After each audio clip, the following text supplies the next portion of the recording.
मोअज़्ज़िज़ नाज़रीन और सामीन किराम, वसीला उर्दू टीवी आपके रूबरू है। तो हमारे साथ इस सेशन में हैं प्रोफेसर जुबैर मीनाई साहब जेएमआई दिल्ली से, प्रोफेसर विशालापट्टनम परभनी से, डॉक्टर शुजाउद्दीन पुणेकर सीकेफ और मिस अस्मा जैदी वो मैं औरंगाबाद में हूँ। प्रेसिडियम में प्रोफेसर देख महमूद की जगह प्रोफेसर महमूद सिद्दीकी की जगह मिस्टर हाँ मैं शाम तक भेजता हूँ।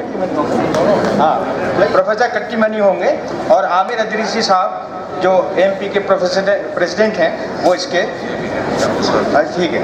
प्रोफेसर महमूद साहब और प्रोफेसर कट्टीमनी साहब दोनों हैं और को चेयरमैन में आमिर इदरीसी जो प्रेसिडेंट हैं एमपी के। तो मैं सबसे पहले बगैर टाइम जाए किए सबसे पहले मैं प्रोफेसर मीनाई साहब के बारे में 1 मिनट में अर्ज कर दूं।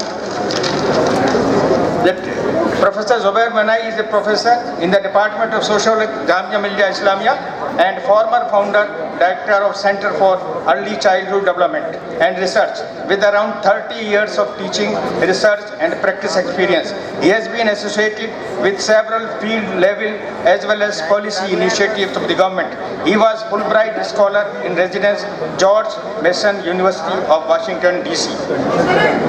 Professor Minai has large research project to his credit, including the evaluation of mother tongue based early learning and parents early childhood education in 5 years for safe children in Uttarakhand disaster and its impact on lives of young children for ICSSR facilities available for primary and upper primary education in Muslim predominant districts for development of elementary education and literacy. So now I request Professor Minai to kindly address the gathering. Basically जो मैं कहना चाहता हूँ वो ये है कि early years पे फोकस करना बहुत ज़रूरी है, क्योंकि जैसे इसमें ये कहा गया है कि it is easier to build strong children than to repair broken man. और जो लास्ट पार्ट है कि the work of education is divided between the teacher and the environment. तो नेक्स्ट दिखाइएगा सर। ये बेसिक चीज़ जो मैं बाकी लोग जो एजुकेशन इंस्टीट्यूशंस चला रहे हैं और जो स्कूल्स चला रहे हैं, और मेरा काम बहुत आसान कर दिया फ़ायद शाहिद साहब ने और मैडम ने when they talked about early education. तो इसमें अगर आप देखें जो ये जो पिंक वाला क्वाड्रेंट है that is the first year. ये पहले साल में ही बच्चे की ये सारी सलाहियतें डेवलप होती हैं। लिहाजा पैदाइश और 6 साल की उम्र के बीच में दिमाग जो है वो तकरीबन 4 गुना बढ़ता है और 90% एडल्ट साइज का हो चुका होता है बाय एज ऑफ 6। तो हमको इस चीज़ के ऊपर सबसे ज़्यादा फोकस करने की ज़रूरत है कि लर्निंग जो है वो बचपन से शुरू होती है। नंबर 2, अर्ली इयर्स सबसे क्रिटिकल है, क्योंकि ब्रेन डेवलपमेंट जैसे आपने देखा विजन, हियरिंग, लैंग्वेज, सारे कॉग्निशन वगैरह सब फर्स्ट ईयर में हो रहा है and it is starting from pregnancy. तो फर्स्ट 1000 डेज का जो फोकस है गवर्नमेंट का और ऑल ओवर द वर्ल्ड वो सबसे इम्पॉर्टेंट है। बिकॉज मैं हर जगह ये कहता हूँ कि अगर बुनियाद आपकी मजबूत नहीं है तो आप चाहे जितनी बिल्डिंगें और कोचिंग सेंटर खड़े कर लें, 3-4 से ज़्यादा % आपका रिजल्ट कभी नहीं आने वाला।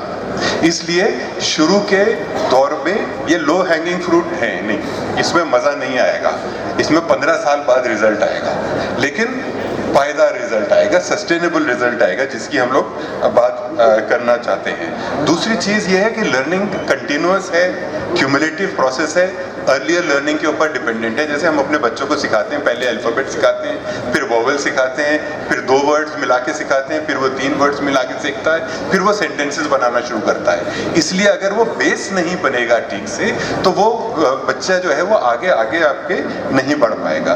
नेक्स्ट दिखाइए, नेक्स्ट स्लाइड प्लीज। नेक्स्ट। तो ये बात तो मैंने बता दी कि ब्रेन कैसे बढ़ता है, और आपके 6 साल की उम्र के बाद बच्चे के ब्रेन के साइज के में सिर्फ 10% का इजाफा करने की गुंजाइश रह जाती है after 6। till 6, 90% of the adult brain is already formed. So if you don't focus on that, आप 10% के साथ जितना खेल लीजिए, खूब कोचिंग सेंटर चला लीजिए, खूब कुछ कर लीजिए, 4% से ज़्यादा रिजल्ट, 5% से ज़्यादा रिजल्ट किसी का नहीं आने वाला. लो हैंगिंग फ्रूट्स को छोड़ के we will have to go for the basic thing that I am talking about. And the other thing is कि जो इसमें मैंने कहने की कोशिश की है कि एनवायरनमेंट बहुत इंपॉर्टेंट है, पॉजिटिव एक्सपीरियंसेस बहुत इंपॉर्टेंट हैं for the brain development, and this is something that has to be understood by everyone. क्या रिलेशनशिप है पेरेंट्स का, क्या उसके तजुर्बात हैं, क्या उसको अपॉर्चुनिटीज़ मिल रही हैं, वो उसके आगे की ज़िंदगी का डायरेक्शन तय करती हैं. Next is there is a international focus on 1000 days, first 1000 days, क्योंकि ये कहते हैं कि ये 1000 days सबसे क्रिटिकल होते हैं from pregnancy to child birth. उसी टाइम पे बच्चा ग्रो और डेवलप होता है. उसी टाइम पे अगर उसको डैमेज हो गया, it is irreversible. You can not put the clock back. आप उस बच्चे को दोबारा से सही नहीं कर सकते अगर उसके फर्स्ट 1000 डेज में अगर उसको नरिशमेंट नहीं मिला, केयर नहीं मिली, उसको डिजीज से नहीं बचाया, उसको वायलेंस से नहीं बचाया, उसको घर में टॉक्सिक स्ट्रेस से नहीं बचाया, तो you are going to have a problem. Now the next thing is, this is one part of what I wanted to say. I can talk about it for long, but this is the one short part that I wanted to focus on. The other is, as ma'am said, early childhood education and the focus of the NEP. For whatever the problems we have with NEP, the only beautiful thing about is it ticks all the right boxes.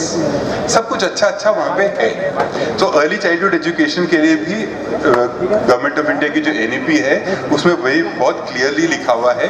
उसके reasons लिखे हैं कि क्यों early childhood education होना चाहिए. मैं आपकी तवज्जो दिलाना चाहता हूँ लास्ट पॉइंट पे जो लाल से लिखा है. और जो लाल से लिखा है ये रिसर्च से प्रूवन है कि अगर आपके अर्ली चाइल्डहुड स्कूल्स में जो आप लोग नर्सरी या पहली जमात की स्कूल चलाते हैं, अगर आप उसमें फॉर्मल टीचिंग कर रहे हैं, आप उसको ABCD और गा और अलिफ बा सिखा रहे हैं, उसका कोई ताल्लुक उसके डेवलपमेंट से नहीं है. बच्चा इस उम्र में सिर्फ खेल के साथ सीखता है, लिहाजा उसको आपको अपने स्कूल्स में से कम करना पड़ेगा. बच्चे को पढ़ाना कम पड़ेगा और उसको खेल के और प्लेवे मेथड और मॉन्टेसरी मेथड के जरिए सिखाना पड़ेगा. Next slide please. Now there is one thing that Professor Kundu pointed out about statistics, और वो वही चीज़ मैं भी यहाँ पे दोहरा रहा हूँ. लेकिन इसमें सबसे इंटरेस्टिंग ये है कि जो रेट ऑफ इम्यूनाइजेशन है हमारे बच्चों में, मुसलमानों में, वो तकरीबन कम है, और हाइट रिलेटिव टू एज जो है वो स्टंटिंग कहलाती है. वो OBC और मुस्लिम बच्चों में 36 और 35% है. मैं OBC इसलिए इंक्लूड कर रहा हूँ क्योंकि OBC में बहुत सारे मुस्लिम्स इंक्लूडेड हैं. आपका बच्चा इनिशियल जो एडवांटेज है वो ब्रेस्ट फीडिंग की वजह से है और जेंडर डिस्क्रिमिनेशन ना होने की वजह से फर्स्ट ईयर सर्वाइवल अच्छा है.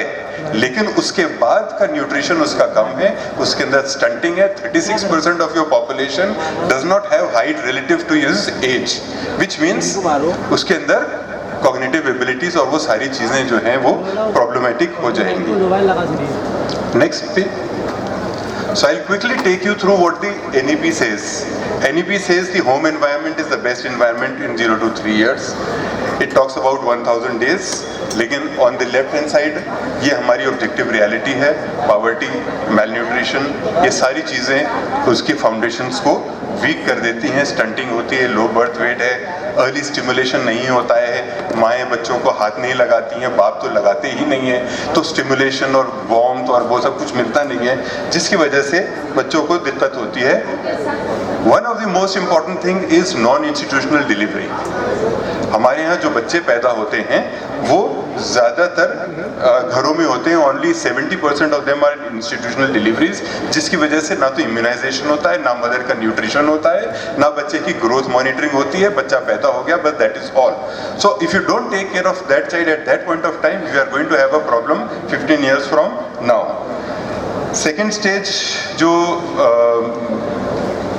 NEP कहती है, फाउंडेशनल स्टेज, जो ICDS और प्री स्कूल्स में है. पहली बात तो ये कि हम लोगों में, मुसलमानों में ख़ास तौर से ICDS के सेंटर्स में जाने को शायद अपनी बेइज्जती समझते हैं, क्योंकि वहाँ खाने को मिलता है और खाने को हमारे पास ऑलरेडी है. But that is not the case. The recent government initiative है वो कहता है पोषण भी और पढ़ाई भी। तो पढ़ाई, हालांकि जो कुंडू साहब कह रहे थे वो पढ़ाई नहीं होनी चाहिए इस स्टेज पे, लेकिन अर्ली स्टिमुलेशन आंगनवाड़ी एक्टिविटीज से आपके बच्चे का ब्रेन डेवलपमेंट होगा। अगर आप वहाँ नहीं भेजना चाहते तो अपनी आंगनवाड़ी बनाइए, अपने नर्सरी स्कूल्स बनाइए, उनमें मॉन्टेसरी सिस्टम चलाइए। आपके जहाँ के वो होगा, ताज्जुब होगा, 14 लाख आंगनवाड़ी सेंटर्स हैं हिंदुस्तान में और 13 लाख 14 लाख वर्कर्स और इतने सारा सिस्टम है, पूरे हिंदुस्तान में फैला हुआ है। लेकिन मेरा अपना तजुर्बा ये है कि हम लोग उस तक वहाँ तक पहुँचते नहीं। जबकि केरला में यही आंगनवाड़ी सेंटर्स के जो मिड डे मील है वो उनके बच्चों की मदर्स बनाती हैं। वो क्वालिटी पे भी कॉम्प्रोमाइज़ नहीं करती क्योंकि अपने बच्चों के लिए बना रही हैं, और वो टीचर की अटेंडेंस को भी मॉनिटर करती हैं कि तुम आ रहे हो कि नहीं आ रहे हो, क्या एक्टिविटीज़ हो रही हैं क्या नहीं हो रही हैं। So we have to take this as something known as school readiness. हमारा बच्चा सीधा स्कूल में जाता है। स्कूल रेडीनेस का जो प्रोग्राम है इनिशियल, जो आंगनवाड़ी सेंटर्स में और नर्सरीज में, उसमें हमारे बच्चे ज़्यादातर नहीं जाते, इसलिए जो जब वो स्कूल जाते हैं तो उनको एक शॉक लगता है। It is a different world for them. So the school readiness program has to be there. Next, if next slide please. And if you don't invest in the preschool, there is high chance that the child is going to drop out. This is based on research. और अगर इस वक्त आपने investment नहीं किया तो there is going to be a problem. This is the next one is the most important. The NEP talks about skills.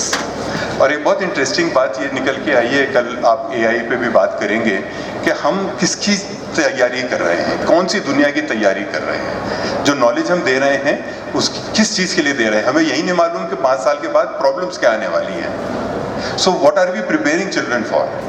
ये जो ज्योग्राफी, हिस्ट्री सब पढ़ा रहे हैं, AI ने सारी चीज़ें ट्रांसफॉर्म कर दी हैं।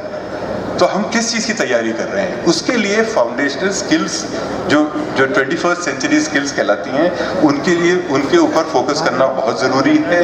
वो 21st सेंचुरी स्किल्स जो हैं वो आपकी ज़रा सा आगे बढ़ा दीजिए, थोड़ा सा और आगे कर लीजिए इसको, और आगे करिए ज़रा, और I am going to skip all this.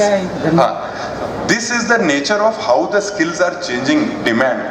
2015 और 2020 में ही 5 साल में स्किल के डिमांड, कौन से स्किल की क्या रिक्वायरमेंट है दुनिया भर में, एकदम से सब कुछ बदल रहा है। तो हम अपने बच्चों को किस चीज़ के लिए तैयार कर रहे हैं, दुनिया में किस चीज़ की रिक्वायरमेंट है, वो सब फाउंडेशनल लर्निंग से शुरू होगी, वो सब अर्ली लर्निंग से शुरू होगी।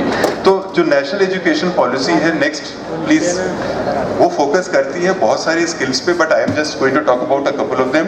Critical thinking, communication, creativity, cooperation, curiosity and almost 65 other such skills. क्या हम अपने बच्चों को ये सब दे पा रहे हैं?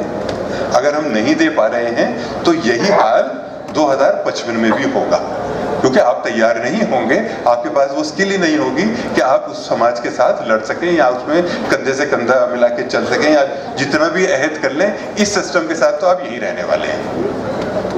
That is the second point I wanted to make, and I just make the last brief point, if I am allowed, another 2 minutes, is next please.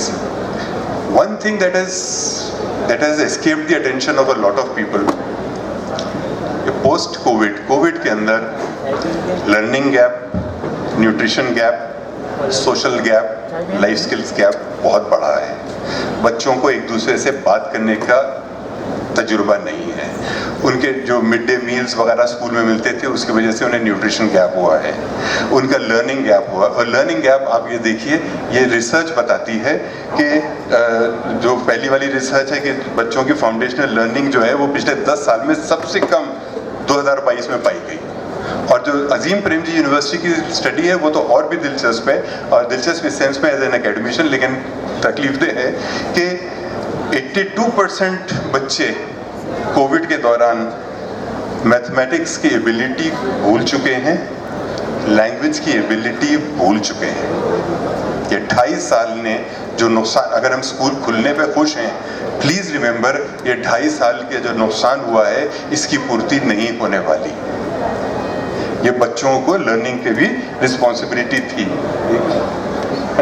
इसलिए एक कुछ सिस्टम अपने स्कूल्स में बनाना पड़ेगा जिससे ये जो लर्निंग गैप हुआ है इसको हम कितनी जल्दी पूर्ण कर सकते हैं, कितनी जल्दी हम इसको आगे बढ़ सकते हैं। तो मेरा सिर्फ 2 चीज़ें एज एन एक्शन पॉइंट है, एक parental involvement, community involvement, engagement, और जितना भी आप एडिशनल कैचिंग अप एक्टिविटीज कर सकते हैं करिए। Otherwise we are going to have a lot of problems. We are going to be doing these kind of seminars and workshops day in and day out, things will remain the same. बहुत बहुत शुक्रिया।